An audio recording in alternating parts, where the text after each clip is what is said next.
The first question is, should CSA be treated? There's huge controversy in the past, but if you go to the data and see cohort data, observational studies, long-term follow-up studies, they all show that patients with central sleep apnea have a poorer outcome as compared to those without breathing disturbances. And if treated, they seem to have a better outcome. This has not completely been proven in prospective studies in randomized controlled trials, but at least we know that there is an impact on outcome. That's the idea, the rationale to treat them at all. How can we treat them?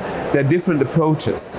First, continuous positive airway pressure treatment is similar for both, because we know that the dilation of the upper airways has also an influence on central sleep apnea, but more the dilation of the thorax, the improvements of the ventilation in the lungs contribute to an effect of CPAP.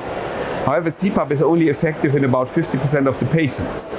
There are many non-responders to CPAP, so we have to seek for other alternatives.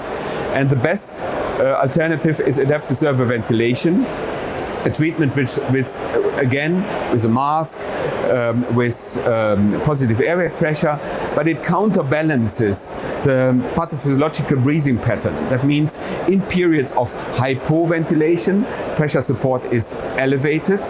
In periods of hyperventilation, it is reduced. Therefore, the devices counterbalance the disturbed breathing.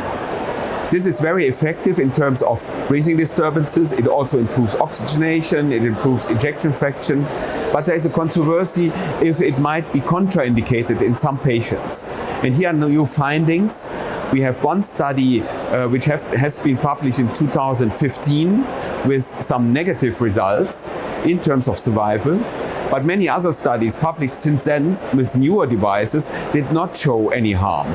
So if we have patients who are symptomatic, who suffer from their breathing disturbances, for example because of disturbed sleep, because of recurrent cardiac decompensations, so if these patients have an indication for treatment, adaptive servo-ventilation can be an option.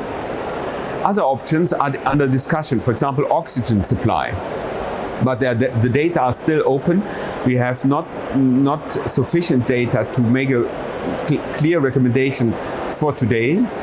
Other options like drugs will possibly come in the future, but again, data on this are limited and the long-term effects are also not so well established.